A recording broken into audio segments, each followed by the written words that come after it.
Tech Sideline is presented by First Bank and Trust Company, the bank that puts you first. They can meet your banking and financing needs for personal, agricultural, business, commercial, mortgages, and so much more.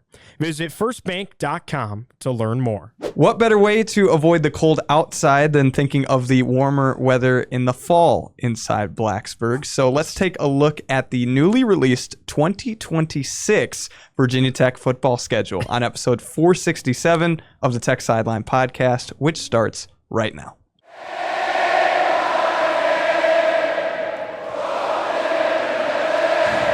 We're recording on Tuesday, January 27th, 2026 from the Tech Solutions studio in the Virginia Tech Corporate Research Center. Today's video is sponsored by Tech Solutions. If you're new to the show, make sure to like the video, subscribe to the channel, and refer the show to a friend. I'm your host, Riley Klaus, and today I'm joined to my left by lead analyst and columnist Chris Coleman. Across the way, our managing editor, David Cunningham. To my right, senior staff writer Andy Bitter, and producing the show behind the scenes, as always, is Mr. Nick Brown. Now we're going to look into the somewhat distant future today by looking at the 2026 Virginia Tech football schedule, which now has some actual consistency to it, as we knew some of the opponents, but now we know the dates to those games. So when you take your first look at the schedule, what really pulls off the page? It's actually... we knew who they were going to be playing. We just didn't know when or in what order. So it looks a little better than I thought it would be. Now, it's backloaded. We knew they were going to be playing at Clemson, at SMU, and at Miami. I thought those games would be spread out a little bit and not, 3 and a 4 game span. But I actually kind of like it, to be honest with you, because it gives Virginia Tech a chance to figure out who it is. I think you've got new players. You've got new coaches, new chemistry, new set of expectations. They got to figure a lot of things out, and they should have figured those things out by October 24th for the most part, so you don't have to deal with playing any of those teams before you figure it out. But the main thing for me is, I think that schedule right there, you have a tremendous opportunity to get off to a great start. And I wrote this in my column today, but it's only been 4 times since 2012 that Virginia Tech has started 5-2 or better in their first 7 games. And I think if you look at those 7 games, the worst they'll do, and that's this year, is 5-2. And I think that's a fair expectation when you're paying your coaching staff as much as you're paying this staff, and paying the players as much as they're paying these players. Virginia Tech is a high-rolling football program now, with what the money they're putting into it. So you have to raise your expectation level as a result. And I see a lot of great chances for wins in the first 7 games of the season. And, if you can start out 6-1, you set yourself up going into the stretch. When's the last time you felt excited past mid-October, if you're like a Tech fan? Maybe that 2019 team. Right. Probably. Exactly. That's it. But they ended the season on a low. Right, but they also started the season where they're Right. like, everybody should be fired. But you lose to Duke early in the exactly. season. But that is the last time Tech started 5-2. And I believe 2017 was the season where they 6-1. were, Right. they had So a it's really been- good start. But that 2019 team was the team that lost to Boston College in the opener. Correct. Right. And So it's been a decade, basically, since you were feeling really good about a football team since... That team lost to BC in the opener, October. got run off the field by Duke Correct. early in the season. Then To they the point, it's rallied. like, what are we doing here Right. with this whole thing? Yep. I think I look at the schedule and I go, that's a lot of Friday games. 2, potentially 3. They open the home slate in the ACC against Pittsburgh at home, October 2nd. End of the season, they go to Miami November 20th on a Friday night game, which is pretty good when you're traveling to Miami. A little bit easier to find hotels and stuff like that for staying Thursday night, going into Friday, then Friday into Saturday. And then there's one that could go either way. It's a Friday or Saturday game against SMU, November 6th or 7th, when do they usually announce that? I guess the summer. We know that usually we know that March, before the April, summer, May, right? Yeah. when they... They're not going to wait up until 2 No. weeks before. All right, No. we're moving the date. So a lot of people have asked me about that. I'm not really sure, but I have to imagine it's before the summer. These Friday night games, I think I've come around on them. I used to be like, that's for high school football. And now you cover it and you're like, I got all day Saturday to sit around and watch football. This is actually pretty nice. I don't mind that too much. I will trade off the Friday night football for that. Now, if you're a coach at one of these places and it eats into one of your weekends where you can host recruits on campus, I think you'd be a little bit miffed about that. But only one of these games is at home for the Hokies. That's been proven to be a ratings hit. You see the ratings numbers that these Friday night games can get, and Pitt, SMU potentially, and Miami. Those are pretty good teams that you're playing too. I think those could be a real ratings boost, and like we've said before, that matters now with the revenue sharing. So in the past, I think you'd look at that and go, man, this kind of stinks. You're playing so many Friday games, but now I think it's almost preferable because it really does boost your ratings quite a bit. Yeah, I think viewership equals money. But I look at this schedule and I go, pretty balanced for the most part. Like, it's not, they really don't, the only time they have back-to-back road games in the ACC is Clemson SMU, but they've got an open week in between. So it's not really back-to-back road games. I do think it's a little weird that they don't have an open week before or after Cal. Instead, the open week is before SMU, after Clemson. But the thing that stands out to me the most is I go back to kind of, Chris, what we talked about when Virginia Tech, we knew the ACC was going to 9 games, which means Virginia Tech was going to have to drop one of the JMU or VMI games likely, and it dropped JMU. And so you went from having 7 home games to 6 home games. And you look at the 6 home games and, okay, you got VMI and ODU. Those don't really move the needle. You've got Virginia at the end of the year after Thanksgiving, okay, and then you've got Pitt on a Friday. So you really only have 2 classic Saturday home games against quality ACC competition in Georgia Tech and Stanford, who has a new head coach. So I look at that and I just go, the home slate could be better. But and outside of that, like, I think it's kind of what you expected, given we knew who the opponents were. Also, that punches a hole in the theory that they had to drop JMU because they added SMU to the schedule. It's like, well, SMU is not even playing an ACC team in that week when that became available. And you look at Miami's open up against Stanford to open the season. That could have been Virginia Tech. Honestly, Virginia Tech plays Stanford and Miami this season. Either one of those teams could have gone in that spot. So they chose to drop JMU. They were not forced to drop JMU in that whole sequence. At first glance, what do you think should be the most anticipated game or the game you're most excited about? I think the first ACC home game for James Franklin, that Friday night game against Pitt, is probably the home game I would be looking forward to. Against his former state rival in Pennsylvania, which I think everybody's like, why don't they play more often? He went 3-1 against Narduzzi over a 4-year stretch. Right.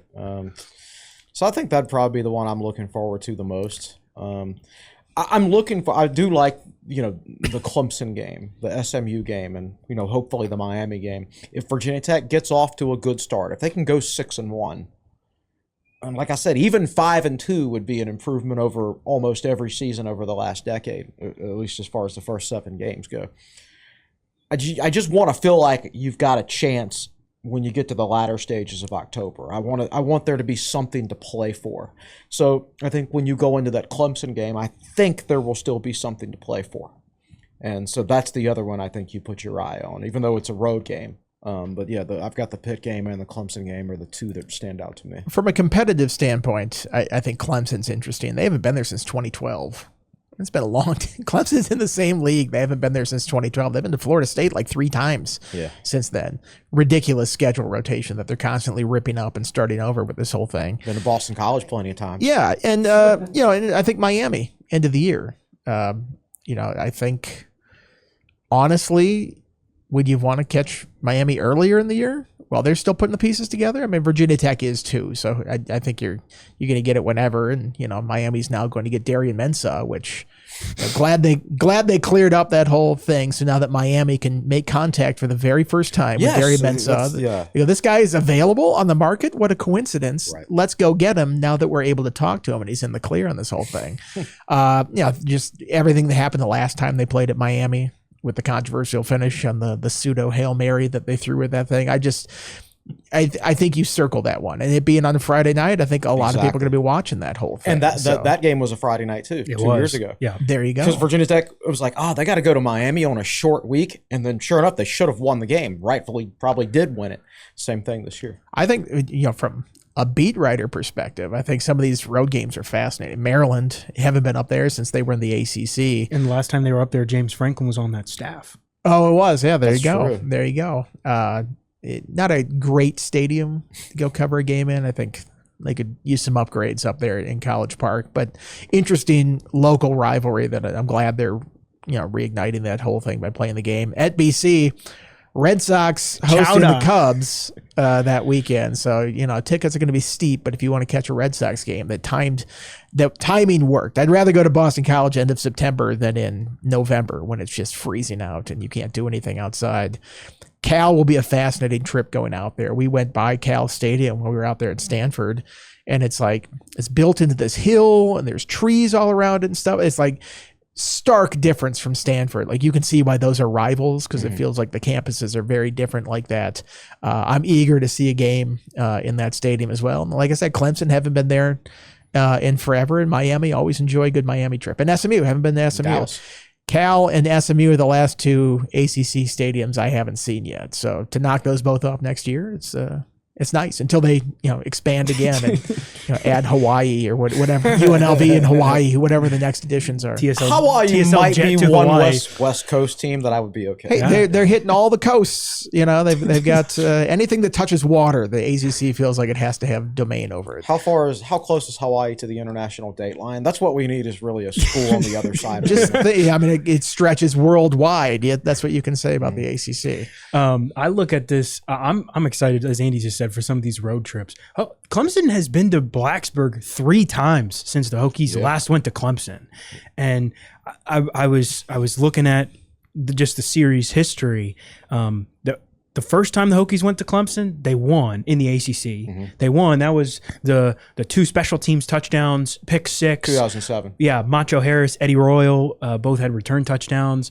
And Clemson has been kind of up and down recently. Well, they've only been to Clemson twice then. So 2007 and 2012. Do you remember the highlight of the 2012 game for the Hokies? It was a bad result. They got absolutely. their butts kicked. Michael Cole had the interception. The deflected while interception. It was incredible. It was a great play. And then he got hurt later that year in the Florida State game and had to medically retire. But that was an incredible interception that it was deflected and he had to go across his body. And I think, was it Luther Maddie who had back-to-back sacks in that game as a true freshman, I think, as a defensive Might tackle? have. I don't remember. I think he did. Final score of that game was 38-17. Right. Yeah. But so proper it's just Fetty weird Wap in there. that you haven't. But, Tech has been in this league for over 20 years. You're talking about it will be 14 years since they last went there. It's ridiculous. The number of teams that have joined the conference since. It's not like one of these teams is new. So I'm excited. I think there are a lot of Virginia Tech fans that live in South Carolina, North Carolina that have that game on the bucket list, and it's get a chance to go to Clemson when you haven't been there in 14 years.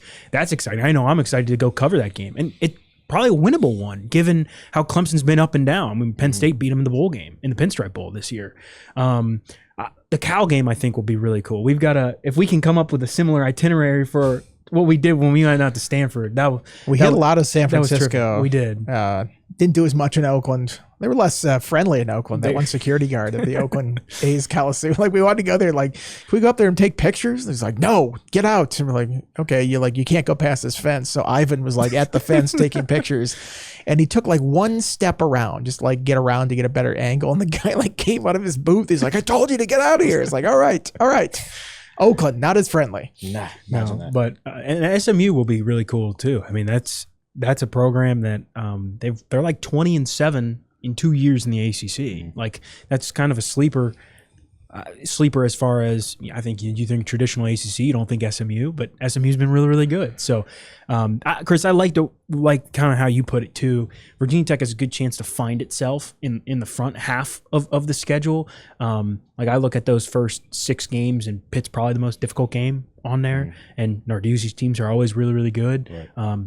3 of those are on the road, which is not easy, but I think it shakes up pretty well. I throw Georgia Tech in there too. They lost everybody. Well, yeah, I wasn't. I was not looking at the Right. last 6. I was just looking at the first 6. But yeah. They lost both coordinators, so many assistants, including Virginia Tech's running backs coach, most of their best players. Yeah. And I know you can rebuild quickly in the portal era, but it's hard for me to imagine Georgia Tech being as good this year as they were the last Well, two. plus Haynes King was such an integral part of their success. SMU, do you know the name of the stadium there? No. I should. I was just there and I walked by it because they have a Doak Walk. Did you know this? They have Gerald J. Ford Stadium. Stadium. Yeah. That's not the president that's named after. Really? It's named after a billionaire banker who provided most of the funding. Gerald J. Ford, not the other Gerald Ford. So you could get a football stadium named after you and an aircraft carrier class. Except go. nope, different Gerald Ford. They've got. I did not realize that Doak Walker went to SMU because they've got a Doak Walker statue right outside the stadium and a nice campus. I was just there a couple weeks for basketball and says a lot when walking outside the arena for the basketball game, just trying to get a feel of campus and whatnot. And SMU has valet parking for basketball games. Wow. So For their hovercrafts that they drive. that tells up there. you everything Rich you need to know donors. about the high rollers there. Yeah. I'm curious how many Hokies fans will travel to these games, like Cal, SMU. Like not guaranteed to be in the conference the next time this cycle goes through the ACC schedule. I've got this is a tenuous setup at best. It feels like. I've got a friend who's from Halifax County, near around me. He had scheduled a visit or a trip to Napa Valley the week of the Cal game before he even knew Virginia Tech was playing at Cal. So he's going to that be worked there. out So well, it's like yeah. great timing. Yeah, I mean that if you can do that Bay Area trip, I mean that's awesome. And I think Cal's got a new head coach too, but I believe Sagapolotele is back. He's back. It's So impressive that you Let's said see- that. let's You hadn't see, even rehearsed that in like 3 months. Leslie pulls a Mensa and just is like, Well, I'll just decide to leave and break a contract and go somewhere else. No, but I mean that was a 2 overtime game when they played here this year. So Hokies' first trip. Yeah, and Nick, of course, loves the Cal algorithm. I mean, Hokies' first trip to Berkeley ever. The last time they played at SMU was 1974 in the Cotton Bowl. So some In pretty. the stadium, the Cotton Bowl. They played Not- in the stadium, the Cotton Bowl. not the actual yeah. Cotton Bowl. No, but yeah, I mean, I'm excited for some of these road trips. What game or stretch on that schedule do you think could prove to be the most difficult? I mean, I think you have to look at the last 5 games there when you've got Clemson they're down, but you never know. There's enough talent in that program. You never know when they're going to be good again. Right. SMU has got their quarterback. He'll be in his 3rd year as a starter, and he's been Kevin Jennings. Yeah, he's been very good. Miami's got the money to reload at some point, and we know who their quarterback's going to be now, and we already know he's good. You should beat Stanford, but then you don't know what's going to happen with Virginia. They're coming off their best season in forever. But can they replace all those seniors and be as good as they were last year? But I think at the worst, they'll be average. So I think you look at those last 5 games as a whole is the big challenge. Yeah, I mean SMU, Stanford, or SMU, Miami, Virginia were all 3 teams that were at the top of the standings this year. Mm-hmm. Clemson typically is at the top. You'd expect them to be better than I just can't see Clemson bottoming out. As bad as Dabo has been with the portal and as many issues as they have going on there, like whether they're keeping up with the NIL game and all that stuff and playing the transfer portal the way they should. I think that should be an improved program next year. So Stanford is the only quote unquote break in that stretch, and Stanford rose up and beat a couple teams last year with an interim coach who was just kind of there to fill a season until they could find a more permanent solution. So, I'd say that back half certainly a lot tougher than the front part. Yeah, no, I look at November and I'm just like, it takes me back to, I don't think it was this year. I think it was last year when Tech had Louisville. Maybe it was this year. Well, they lost all their games in November this year. Louisville, so. Miami, Florida State, and Virginia. Yeah. I mean, That was and Florida State wasn't that great, but I mean, it's still like when you've got a November where, and I look at this, the Miami game being on a Friday, great for viewership, but also interesting because it means you got a short week coming off the Stanford home game. Now, you've got an extra day to prep for UVA the following week, but that's just an interesting dynamic, I think, like one long week, one short week in the middle where you don't have an open week in between, because the way the calendar shakes out, only one open week this year as opposed to two the last 2 years. So, and it comes after 8 games, which is kind of difficult, I think. But at the same time, Miami, Virginia, back-to-back at home. Or back-to-back to end the year. That's, you're playing your toughest teams late, I think. They're screwing us. That's what everybody says on Twitter. Have you noticed that? Every single fan base has reason to believe that they're screwing. Somebody's like, oh, Miami gets screwed by being on so many Friday night games. Like, no, nobody's like, that's just, you have to put together a schedule, and certain teams have to play on certain nights, and you're going to get your share of Friday night games. Some teams are going to be coming off a bye week sometimes. Sorry, an open week. I'll correct myself on that. Somebody corrected me on the message board, and I'm like, you know what? You're right. I said that wrong. Sometimes you'll get, Virginia Tech considering go, oh, short week for Miami. They're screwing us. It's like, well, then Virginia can be like, well, you have one extra day to prepare for the Commonwealth Cup at the end. So it all evens out. There's nobody in the ACC office that's like nefarious. That's like, all right, we're really going to stick it to Virginia Tech this year. Like, you might believe that. You'd be like, oh, Tobacco Road, that's what they do down there. It's like, come on now. That's not in their minds. Right. So why wouldn't they stick it to Boston College? Right. That's the one you should stick it to. But I look at those Friday night games, and I think they're a great opportunity. And for my article today, I went in and I looked at each of the Friday night games, and there's a 3-week stretch where we don't know which teams is going to play on Friday night. But all the guaranteed Friday night games, it's a whole bunch of Florida State, Miami, Louisville, Virginia Techs. Mm-hmm. I mean, the ACC is doing a good job. They're putting their biggest brands on Friday night. They're staking a claim to that night. Yeah. I mean, that's a big ratings night. Absolutely. It used to be what Thursday night was, and then the NFL took that over with the worst game they have every week. I mean, it's always like every game is like the Titans versus the Dolphins or something like that. It's like, God, this is the worst game that you could possibly.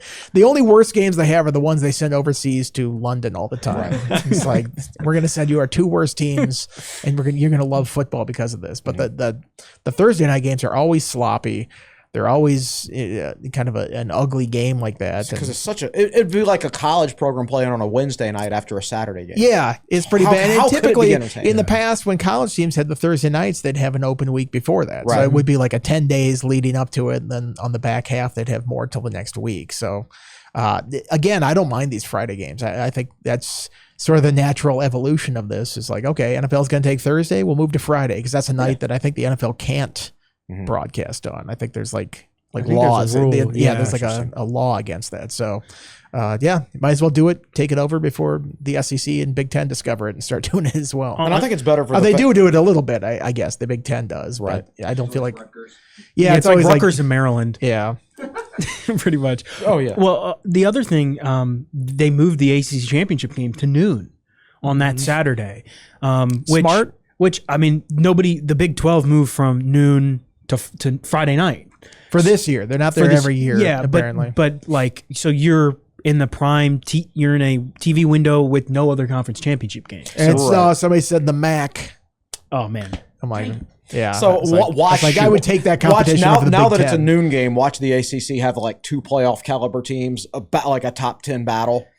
And then that's the noon hour gets great ratings. That's why they do the big noon kickoff now. Is that like that's when a lot of people like to watch football. Yeah. It's not always a guarantee at night. The other thing I look at on here, Chris, if you talk about the Hokies potentially getting off to a good start, look at if the SMU and Miami games are Friday night on ESPN, those are going to draw great ratings anyway.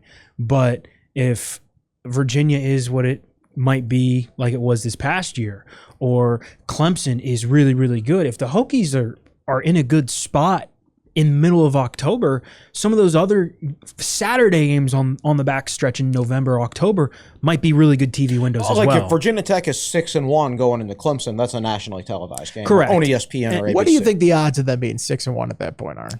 I don't know. I don't think they're better than people think. I think VMI's a win. Yeah. ODU lost their best players, and they can't keep reloading. Maryland went 1-8 in the Big 1-8 in the Big Ten last year. Boston College isn't even fully funded. Well, they will be this year. They will be next year. You're right. Those are 2 on the road, though. You think they're winning both those games on the road? I don't know. I think they're going to lose 1 or 2. What I said in my article is they're going to go somewhere between 5-2 and 7-0. in those first 2 games. If they lose 3 of those first 7, I could then see- we're good. Then they might go 6-6, and that's I could a see very 4-3. disappointing year. I could see 4-3 out of that group. I could see it, but it would be a huge because I've disappointment. watched this program for the last 10 years. Yeah. And I mean, man, people are going to talk themselves into a lot of stuff over these next 9 months. I get, like, I'm already seeing it. You put the schedule out there and they're like, I don't see more than 2 losses on this thing. It's like, they went 3-9 last year. Like, I know they added a bunch of stuff, but going from 3-9 to 10-2 would be remarkable. I mean, that would be such a turnaround.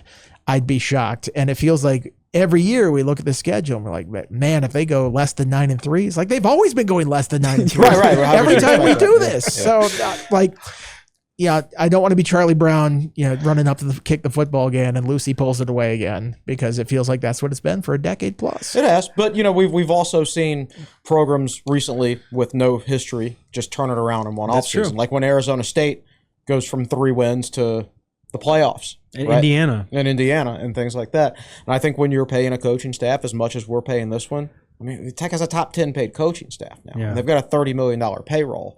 And when you've got VMI and Old Dominion and Maryland and Boston College and Pitt and a down Georgia Tech team this year, you should expect to win those games. And I don't have a problem saying that. When you're putting that much money into it, if you don't start at least 5-2, that would be a disappointment. Yeah, I look at that stretch. The Pitt and Cal games back to back, I think, are really interesting because Pitt was really good. Pitt ended the year on a high, and Cal's got a good quarterback, and that's on the road. Yep. Boston College is just seemed down, and the Hokies have played really well against Boston College as of late. Seemed down. I mean, we don't know what these teams will look like. That's very true. I mean, we were talking about the schedule last year, like, okay, UVA end of the year win.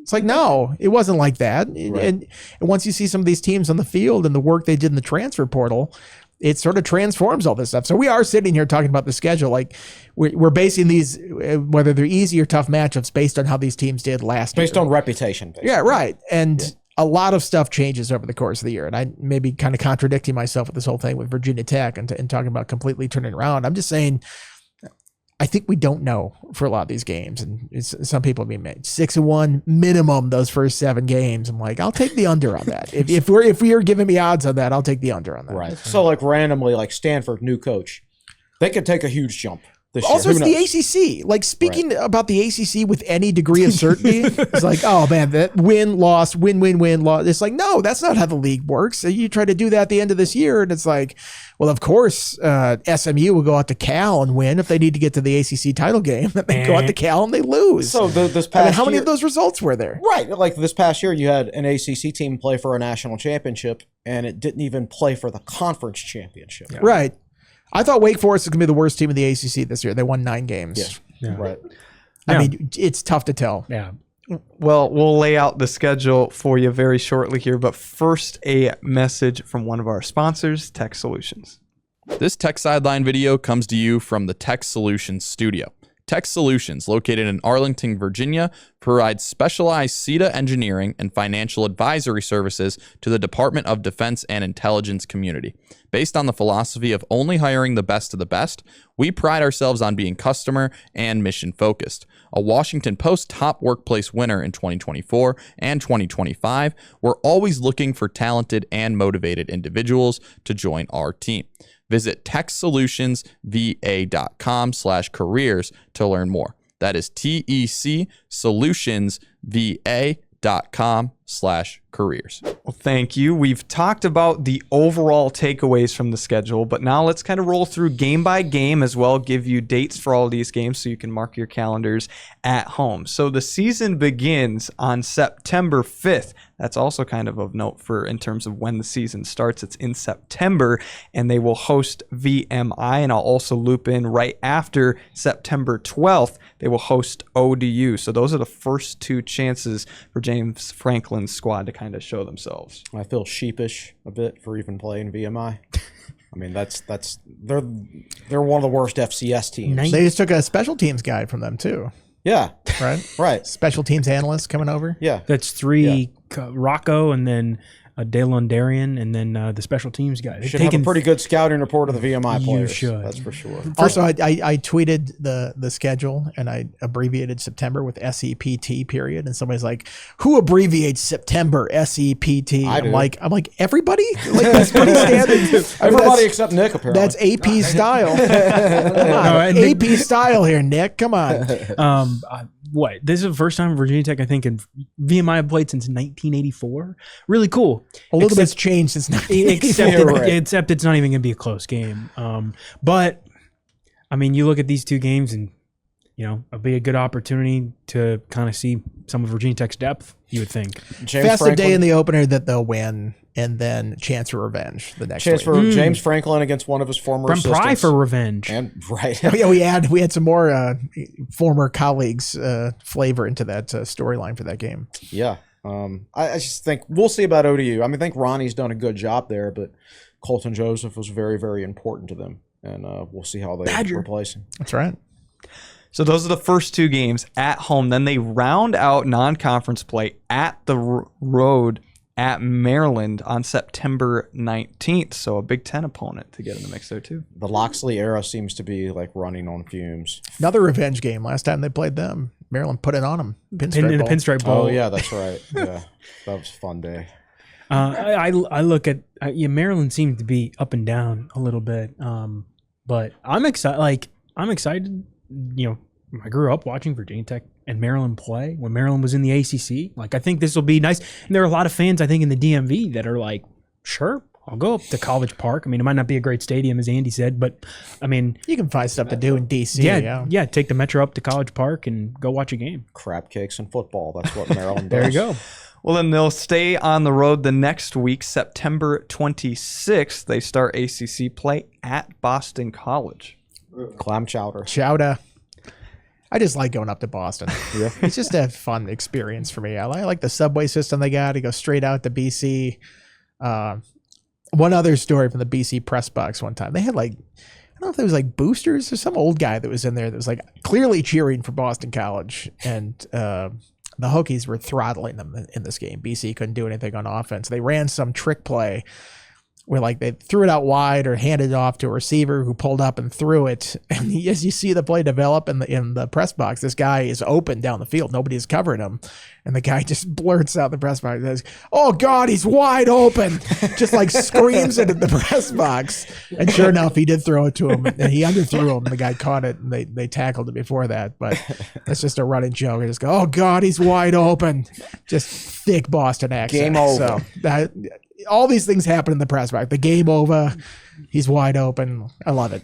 I'm excited to go to Boston. I've been up there once, and it was for basketball. And Conti Forum is not a great arena, but that was in February. I think going up in September might hopefully a tad A lot of nicer. Knock on foliage up wood. there. It'll be nice. Yeah. Then the Hokies come back home, and you guys have talked about it. Some Friday matchups on the schedule. October 2nd, which is a Friday, they will host Pitt with a nice evening slot, probably. Pitt's a solid program, of course. Well coached. Tremendous amount of respect for Narduzzi. That should be an entertaining game. But I think when you're at home on a Friday night, the first ACC home game, the first big home game of the James Franklin era, I feel pretty good about that one. You miss sort of the tailgating element of a Saturday. Because you can still tailgate on Friday, but Some people miss it. right, but the lots only get cleared by a certain hour when it's a school day like that. So I think it cuts into that time a little bit. So perhaps, especially October 2nd, I feel like that's peak tailgating time RV lot that baby. you'd want. So I don't know. That being on a Friday is fine. I think it'll be a nice night for football, I'd say. I believe Pitt has. I'm trying to pronounce the quarterback's name, Mason Heinschel. You can say the Cal's quarterback name, but you can't say his. Well, That Pitt QB was good. I mean, their whole season turned around. yeah, really, once he that's got what in I there. was. I was looking at his stats. I mean, he threw for 20 almost 2,400 yards and 16 touchdowns last year, and they really wrote. Just completely flipped their season around. They did lose to Notre Dame, Miami, and then ECU in the bowl game. Lost to their final 3 in the regular season and in the final 1. But they had a 5-game winning streak in the middle of the season. So I think this will be a really good game. And obviously, there's a lot of familiarity with Narduzzi and James Franklin. And I believe when when they went to Pitt, game day went to Pitt for the Notre Dame game, there was some big discussion because that was right around the time the James Franklin stuff was swirling, and there was a big discussion about Penn State Pitt not playing each other after they did for 4 years. Well, that was when Narduzzi was like, we don't even care if he didn't even mind getting crushed by Notre Dame. Sort of predicted it. In fact, it's like, if we lose by 100, I don't care. And Notre Dame's like, we'll see if we can do that. Yeah. Absolutely crushed it in that game. Well, then a potential benefit of playing on a Friday for that one on October 2nd is they then get an extra day as they return back to Saturdays, playing on October 10th at Cal. It will be the first time the two teams have played in Berkeley over there. Yeah. Nice to have the extra day when you're traveling to the West Coast. Again, another team with a new coach, same quarterback. That's a dangerous game. You're traveling so far, team with a new coach, team you're unfamiliar with, even though they played each other last year.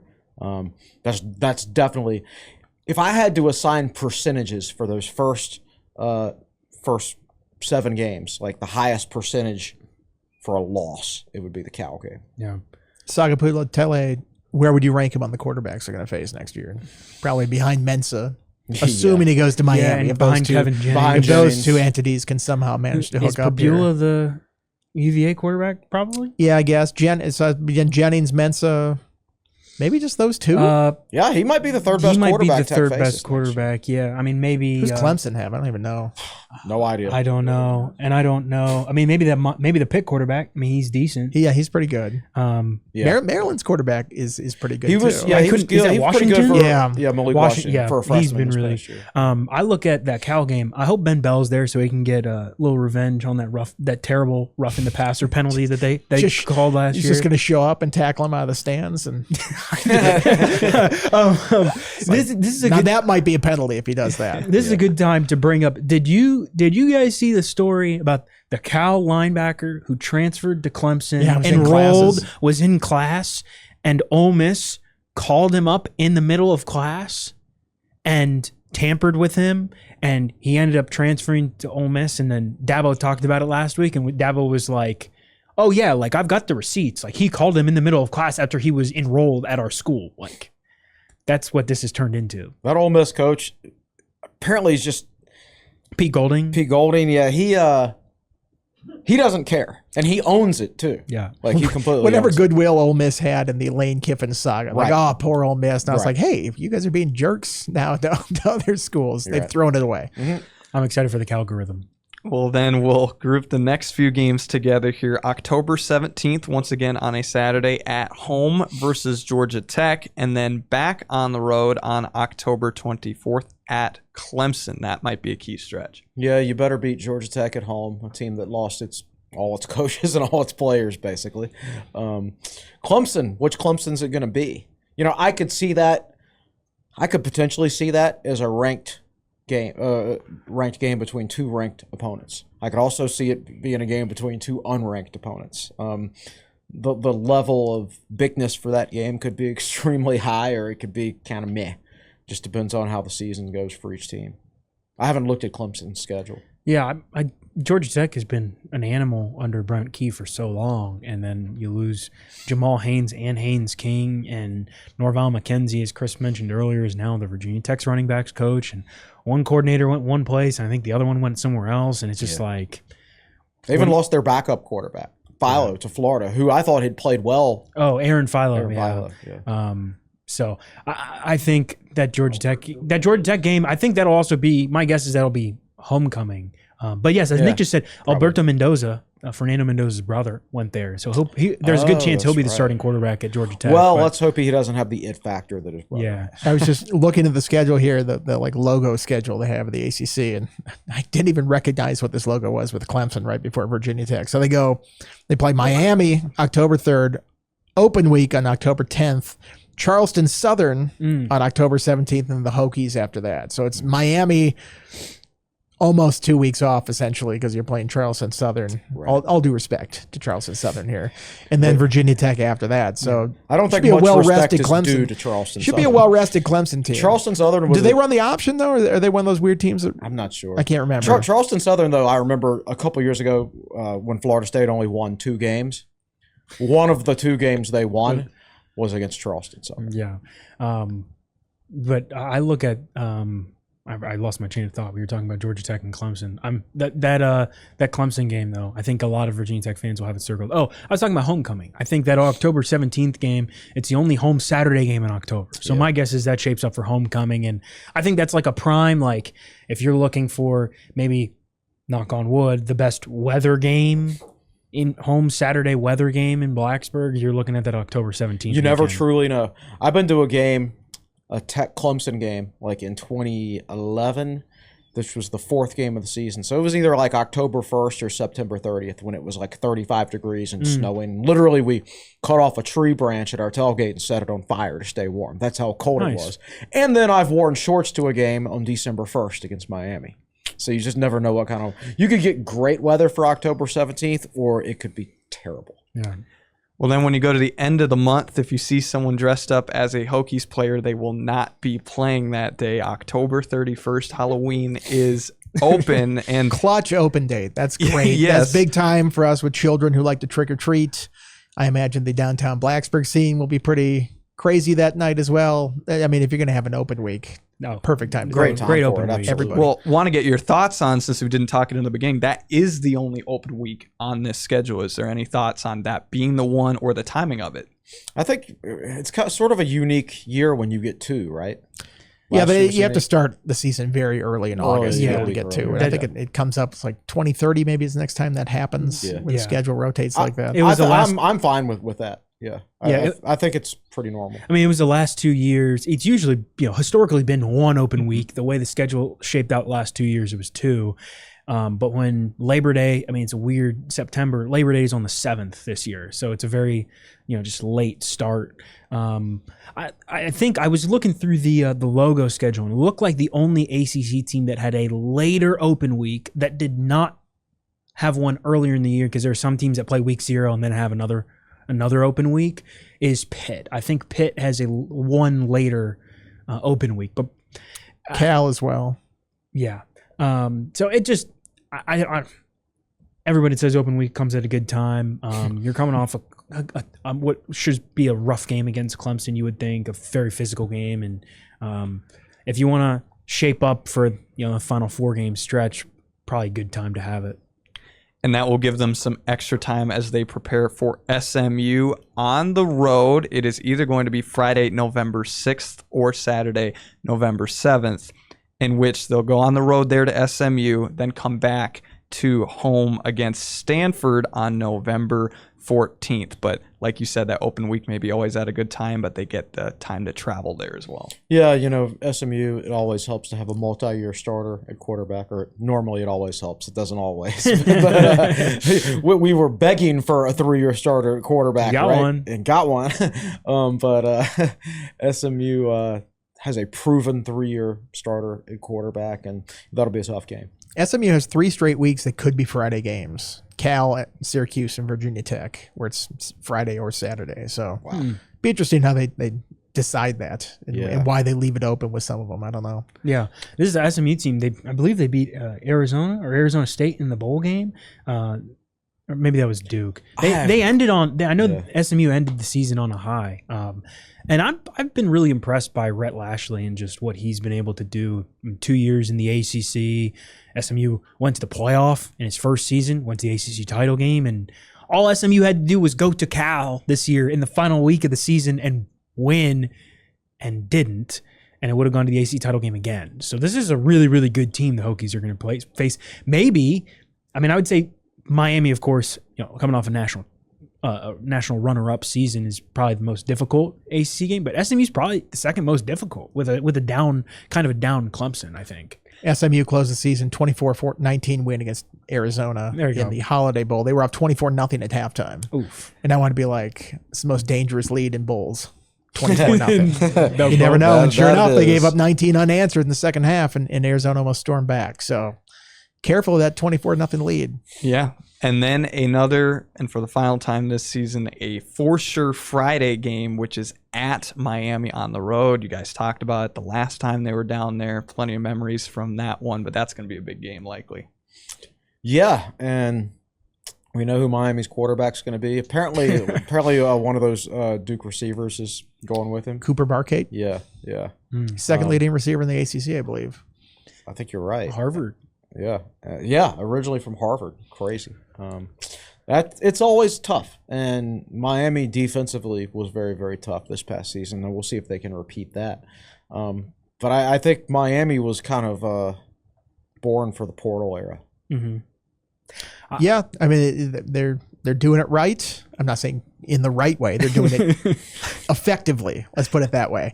As I feel, everybody's like, "Oh, poor Duke." It's like, well, Duke stole those players from Tulane and Harvard and other places previously, so now they're getting big time by another school that's higher up on the food chain here. So I can't feel too sorry for Duke in this whole thing. Miami late in the year, Miami could very easily be a top 10 team at that point. That could be a real big game and a mighty opponent that you're going up against there. So should be interesting. See if Virginia Tech can get things turned around like Miami did last year. That could be potentially the ACC preseason player of the year, and Malachi Toney coming back. Him or be Mensa. Or Mensa. Yeah. That's a really good Miami team. And Chris, you mentioned their defense. They had Ruben Bain, I believe, and Akeem Mesidor, two guys. That defense tore up Indiana in that national championship game and almost won. I'm interested to see, with so many of those guys from that defense leaving, what that unit looks like. That Miami DC, Corey Heatherman, was the guy who was at Minnesota for the bowl game. That's right. The previous year. So Hokies got a taste of that before he went to Miami and really had even better success. So that will be highly anticipated. And of course, to close it out, it's against UVA, this time on November 28th, 2026. A revenge game against UVA. It's not a foregone conclusion. It's not a foregone conclusion like it has been for 25 years before this almost. That's a game that Virginia Tech, I don't know if they'll have a countdown clock or something like that, but definitely going to be looking forward to that game. That's when they're going to circle on their calendar after the way this year's game went. Hokies have won the last 12 against Virginia in Lane Stadium. That's impressive. The last time, I'll put it this way, not to make you two feel old, but the last time. But you're going to do it anyway. The last time the Cavaliers beat the Hokies in Lane Stadium, neither Riley nor Nick nor I were alive. You were a few months away from being born, right? Yeah. Yep. And I was 15. I was a sophomore in college at that point. That was a horrible, horrible experience. Being up 29-7 at halftime at home and losing. Yeah. It was that game. It was terrible. It'll be interesting to see if they can replicate what they did. They had so many seniors on last year's team, and a bunch of them were transfer seniors. Can they do that again? Different quarterback. Great storyline there with Pabula and Franklin in the past. That's ready made. Don't even have to drum something up. It's crazy the number of Penn State connections that in some way litter that schedule or other team schedules. Of course, the Hokies seem like they continue to add former Virginia players to their coaching staff, and Christian Ellis now, of course, on the Virginia team. Maybe it'll be like a Jim Druckenmiller pump fake touchdown at the end of the game, except it'll be Grunkemeyer this time, and Christian Ellis will be the offending safety for UVA. I like that. And who's gonna try to trip the guy on the pick six at the end? Yeah, who is their trainer these days? Joe Gleek. That was the guy back in the day. I think his name was. And that'll be cool. First Commonwealth Cup for James Franklin. So that's the schedule front to back. And as we've talked about, it's pretty early to really think about what this is going to be. But now seeing the schedule with dates, with knowing what the road trips are going to be, does it affect your expectations at all or stay about where you were? I want to go 8-4. And I think with what you're paying this staff and what you're paying this roster, I think it's a fair expectation. Obviously, we don't know how good some of those other teams are going to be. Like Andy said, so much variance these days in college football. We don't know what the injury situation is going to be and things like that. But I do know at some point there's a time for Virginia Tech where you've got to expect better. And James Franklin's either going to be a very expensive success or a very expensive failure. And we're going to start finding out this year. Yeah, I don't know if it changes my thoughts on how they're going to do next year. We knew the teams. Right, this is just what order they're going to play them in. So I know they make such a big deal about the schedule release, but if they were unveiling the teams they played as well, then it'd be more shocking and oh my gosh. But now it's they get them October 10th and not October 17th. Well, let me change how I think about this season now. It's like, no, you're playing the teams you're going to play. This is just the order. So it didn't change my thinking too much about how they do. Yeah, I don't know. I think it'll be so interesting once we get to spring ball, get a chance to actually see this Virginia Tech team and also kind of get a sense a little bit of where everyone else around the conference looks. Not everybody's done adding. Most people are, but not everybody's done adding talent in the portal. Miami still technically doesn't have its quarterback. It knows its quarterback, but like, there are guys out there that could still commit other places, and I think this is in some places a favorable schedule for the Hokies, but at the same time, I'm interested once we get to spring ball to kind of see how the Hokies roster actually shapes out and what it looks like, and I think that'll give us a better sense, even if we are comparing it to what some of these teams were last year, where the Hokies might stack up against some of these teams. So of those games where Virginia Tech is going to be the underdog, which one would you give them the best chance of pulling the upset, and vice versa? Of the games you think they'll be favored, which one do you think they stand the highest chance of being? Do you think the Hokies which games? Name the games you think they'll be underdogs. Clemson, SMU, and Miami for sure. Maybe at Cal. What about Virginia?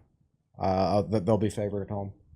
Pitt? You think they'll be favored at home against Pitt? Yeah. I think they'll be favored against BC, Pitt, Cal, Georgia Tech, and Stanford. I think the Virginia. I mean, that'll be very interesting. I think they'll be favored in all but 3 or 4 games. Yeah, I think the Virginia game would, right, I'd have it like very, very, very close. But I could see maybe the Hokies by like 1.5 or something. Games that late in the season, you think they'll be favored at Cal? That's the one I can't tell. Yeah. Right I mean, now. I look at this and I go, it could be Pitt, way. Cal. I don't think they'll be favored at Clemson, not SMU, not Miami. Based on UVA this year, I think half the schedule. I think they'll be favored in all. I mean, I think there's so many that have him way too early, and that's accurate. It is way too early, but they're in 2 way too early top 25s. And I think if Vegas came off with lines right now, they'd be favored in 8 or 9 of their games. If they came out with a line for those each lines are all based game, on perception. So correct. You're correct. Correct. That's what I mean. So which one would you say would be their biggest upset as far as their chance to pull the upset? Clemson? I would agree with that. I would say Cal is probably the. Yeah, SMU is really good at home. Yeah. They do not lose a lot of games at home. And like I'm talking about, like Clemson loses oodles of games at home or something like that. But lately they have not been as strong there. I mean, Troy went in there and played them really tough last year. Syracuse beat them for the highlight of their season before their quarterback got hurt. Yeah, it was tough. Gio was buying national championship tickets at that point. It's like, I was watching that maybe game. return those, man. I don't think it's going to get that far. And when I saw their quarterback hurt, I'm like, oh man, that's tough to have your biggest win of the season and then that happens. Yeah. Was that quarterback the linchpin of that entire, like, I don't feel like he was that good that the weren't team they just starting like a completely lacrosse collapsed. player at some point at quarterback? I mean, it was really bad after that. Yeah. Well, David, you alluded to spring ball, so as a reminder for everyone, the next time we'll see the Hokies in action, it's Saturday, April 18th, and free to the public for that spring game, so make sure to show up there. Well, before we head out in this podcast, let's quick talk basketball, starting with the men's team, who will look to rebound this week after dropping a game to Louisville. We'll have Duke at the end towards this weekend, so a lot going on for that team right now. It is. Right now, you're getting like results that you kind of expect. Some of them have been dramatic, but if you look at the last 5 games, you expect to beat Cal at home, and you beat them.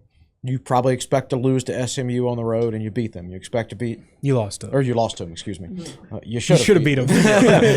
You expect to beat Notre Dame at home. You beat them. I did kind of, even though it was in the Dome, Virginia Tech is better than Syracuse, and I thought Tech had a decent chance to win that game, and they won it. You expect to lose at Louisville, and you lost it. So things are kind of starting to go as expected. I expect to win tonight. I'd be shocked if Tech lost to Georgia Tech tonight. And then after that, that's when you get that run of quad 1 games, and you got to find a way to win a couple of them. Yeah, Hokies are going to get Tyler Johnson back, not tonight, but hopefully for that Duke game on Saturday. Mike Young said for sure the NC State game, because they've got an open week next week. Both the Virginia Tech men and the Virginia Tech women are in the last 4 in right now. They're both in the tournament, right, as it stands. that's not a great position to be in, but you're on the right side of the bubble as of now. What you can't do is you can't slip up. Like you've got the way the men's schedule shakes out is you've got some quality games. Syracuse right now is Q2, could potentially slide up to Q1. Virginia's your Q1 right now, but Duke blew the doors off Louisville last night. But if you can get an NC State, if you can get a Clemson, if you can get a Miami, if you can get a North Carolina on the road or Virginia late in the year, you get one of those games or a Duke at home, that will boost your resume so much. They're in a good spot right now, but they can't afford to lose this game. They can't afford to lose at home to FSU or BC. I don't feel confident about their chances against Duke. No. Duke's got the whole week off here. Virginia Tech just lost by a lot to Louisville, and Louisville lost by a lot to Duke. I don't. Well, I think I wouldn't go into that thinking. I think Louisville, didn't they have to travel on the day of the game? Yeah, they did. Yeah. So that was but also Duke is very good. They are very good. But they're also like, look at their scores. Like they struggled against Georgia Tech, who was terrible, right? So Virginia Tech is most likely, I think, going to beat Georgia Tech tonight by more than Duke did. Right? So that's the other standard. But that being said, I am not banking on beating Duke on Saturday, and I would guess that the quad one wins have to come from other places. Correct.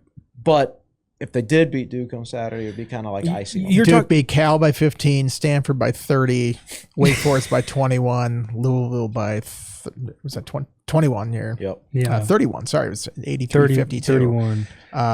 So maybe Duke is kind of rolling now. That was since that Georgia Tech game. I mean, Duke in the Georgia Tech game won by 6 on New Year's Eve, and then on January 3rd only beat Florida State by 4. That was back-to-back games, yeah. But since then, they have been steamrolling everybody. They're top 5 in both offensive and defensive efficiency. I mean, this is a phenomenal Duke team. But that's why, it's very difficult that this game comes at home and the others do not, because I think the Hokies are good enough to and this is why, man, if you had that SMU game or that Wake Forest game, you've got other Q1 wins. So they know what's in front of them. They got to win games. And I think having Tyler Johnson back, especially if he's a full go, you got a week off next week going into that NC State game. Like, I think that gives the Hokies a better chance to take a couple games down the stretch, Q1 wise. Meanwhile, they need to get Neo to break out of this. Oh my God, that he's been in lately. He's offensively. I tried to tell people he was nowhere close to being as good a shooter as he showed against Providence. That was just one of those days where he caught fire. But he's also nowhere near as bad a shooter as he's been. It's been rough lately. 4 or 5. Yeah.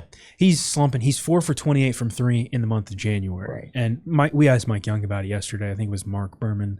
And he said, I just need Neo to be Neo, man. Just distribute and don't feel like you have to do everything. And the Louisville game was just such a quirky game because Amani Hansberry and Toby Lawal and Neoclis Abdallas were all off for the entire first half, and the latter two for the entire game. Hansberry got it going in the second half, but they got Jalen Bedford, Ben Hammond, Jaden Shute playing well. If they can get Antonio Dorn in the mix, get Tyler Johnson back, I think they'll be all right. The Abdallas thing I think is interesting because I think he's just trying to do a little too much. He's trying to force it, and if he just, I think having Hammond on the floor kind of helps alleviate that a little bit, but he's got to play a little bit more free, I think. Every time Bedford... Still a lot of assists in there. So, I mean, he's still contributing to the offense. Right. The shot's just not falling. Yeah. Every time Bedford goes off, Tech loses. So random. Well, they should have won that SMU game. They're correct. They absolutely should. Yes. Yeah. But he's been playing terrific basketball for them ever since. Wake Forest? Yeah. Went off against Wake Forest, lost. Went off against Louisville, I feel bad for him. I mean, obviously was not at Louisville, but like, after that Wake Forest game, we haven't talked to him in a while. He has a great game, and they bring him out for interviews, and then like SMU, he has a great game, and it's like, he's having great games, but it sucks to talk after losses like that. But hopefully he has a big game tonight. Yeah, I think tonight's an interesting challenge against Georgia Tech. They should win, and then then you turn your page to Q1 games. Meanwhile, for the women as well, they're on a 5-game win streak, and a lot's rolling for them ahead of Virginia coming to town on Sunday. Yeah, I mean, they've got a really bad Pitt team on Thursday, like really bad. But, I mean, Hokies win that game, and they'll have won 6 in a row. We're talking about a terrific turnaround. And again, they're the last team in the NCAA tournament right now. Their schedule is almost inverse of the men's, where they've got a lot of really good teams at home. Like they got Carolina and NC State at home. So opportunities for good wins. They're playing really good basketball, man. They went down to Wake Forest on a less than 48-hour turnaround, played Saturday, and blew the doors off the Demon Deacons in the second half. They've won the last 5 games, by an average of like 22 points per game. They're playing really, really well. Carly Wenzel, Karis Baker, back-to-back games, they've basically gone for 20. I think Carly had 19 the other day. But Riley, I really like where they're standing right now. Beat Pitt, take care of business, and then that sets up a huge game on Sunday. They're celebrating the 50th anniversary of Virginia Tech women's basketball against UVA. And Hokies Cavaliers, they split last year. The road team won. If they can beat UVA, it'd be a Q2 win just because it's a game at home. But that would, again, be a huge boost to their resume. And you're talking about them having won 7 games in a row potentially, and they're standing at 7-3, 8-3 in the league and approaching 20 wins. So they are in a really, really good spot. I like where both teams stand.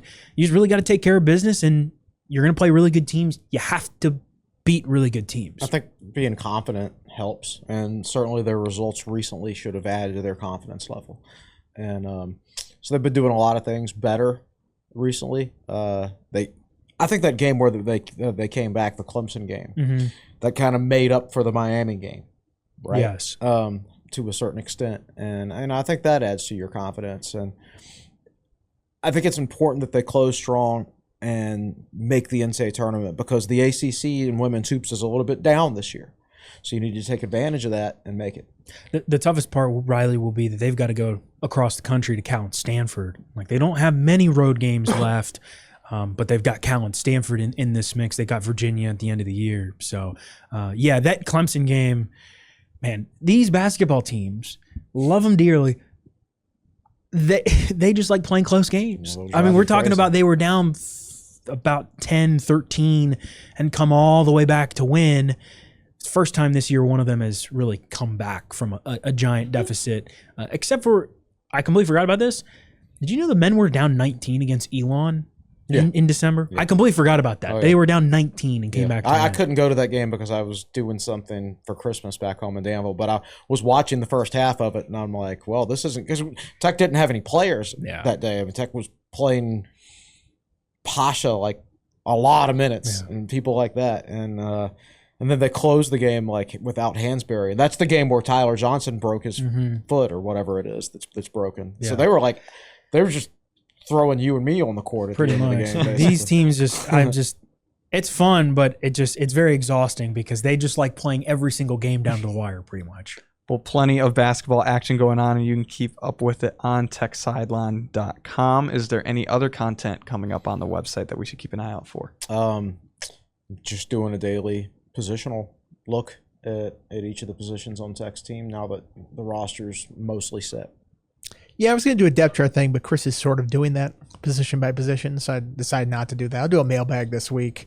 We're supposed to talk to Franklin eventually. I think it might have been this Friday, but they pushed things back because of the weather. Yeah. So I think they're doing some junior day stuff this weekend. Yeah. So I would imagine Friday is out this week, and probably the following week is when we would finally talk to him. So hopefully he has the staff is announced and we can talk about it and some other things in the off season, because I'm very eager to talk to the coach and ask him some questions. Yeah. So it's what's the date? January 27th. Are we taking bets? Will the staff be announced before February?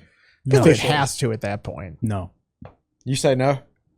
Before February? January 31st is Saturday. So I you're basically saying by the end of the week, the staff will be announced. I'll say before signing day, which is, I think, first week of February, technically. The late signing day. Okay, yeah. Which I guess still exists. I don't know. Technically it exists. I would say that. Like that Monday or Tuesday that week. Yeah, right before signing day, but in February. Yeah. But a lot of basketball stuff coming up.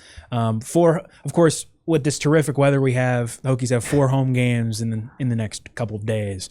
Tuesday, Thursday, Saturday, Sunday. So it's going to be frigid outside. It's going to stay frigid. That's why stuff on the ground isn't going anywhere anytime soon. Yeah. Well, that indeed. Nick, is there anything on the audio video side that we should know about to keep track of on YouTube? Talking with Teal in person tomorrow, right?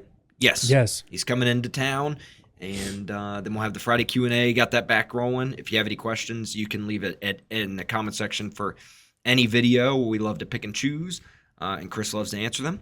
And what anything else? No, I can't think of anything else. So yeah. Follow on Instagram. We're almost at 10,000 followers. We just got verified on Instagram too. Oh, wow. Big deal. Nice. Big time. Nice job, Nick. Yeah, so make sure to go follow that. Keep track of everything on all of our platforms. But thank you for watching this episode of the Tech Sideline podcast, episode 467. Make sure to like the video, subscribe to the channel, and share the show with a friend if you haven't already. For Chris Coleman, David Cunningham, Andy Bitter, and Nick Brown behind the scenes, I'm Riley Klaus saying so long for now.